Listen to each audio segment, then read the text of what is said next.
안녕하십니까. 대구 경북을 대표하는 시도 때도 없는 뉴스 송보입니다. 오늘의 G뉴스입니다.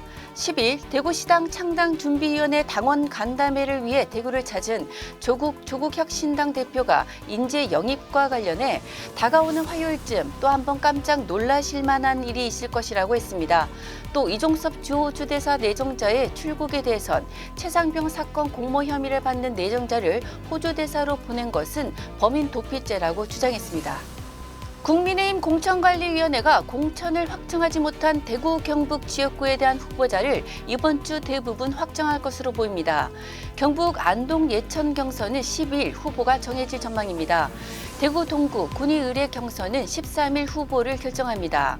사자 경선을 벌이는 경북 구미을은 12, 13일 이틀간 1차 경선 후 14일 과반 이상 득표자 없을 경우 15, 16일 이틀간 2차 결선을 치릅니다.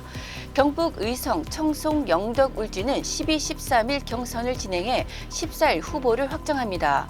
국민 추천 프로젝트를 진행하는 대구 동구, 군위갑, 북갑은 15일 최종 후보를 발표할 예정입니다.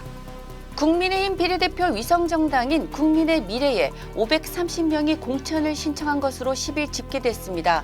대구 경북 출신들도 적지 않습니다. 이다리 전 경북도 경제부지사, 이행규 전 국회 정책연구위원, 송영선 전 국회의원, 김희상 한국노총 대구지역본부 의장, 남창모 전 국민의힘 대구시당 부위원장, 문충은 전 국민의힘 여의도 연구원 정책자문위원, 서장은 전 한국전시산업진흥원장, 성은경 전 대통령 비서실 행정관, 장세철 동아사 신도회 회장, 최현우 콰타드림랩 대표 등이 포함됐습니다. 더불어민주당의 대구 경북 전략지역 비례대표 후보로 임리의 민주당 경북도당 위원장과 조원희 전국농어민위원회 수석부위원장이 최종 선출됐습니다. 이번 결과에 따라 TK에서도 야권 비례대표 국회의원이 선출될 수 있을지 관심입니다. 최소 1명은 당선 안정권에 배치될 것으로 예상되기 때문입니다. 10일 통계청 한국은행의 카드 사용 현황에 따르면 지난해 대구 지역 개인 카드 사용 금액은 40조 3천억 원으로 집계됐습니다. 역대 최대치입니다.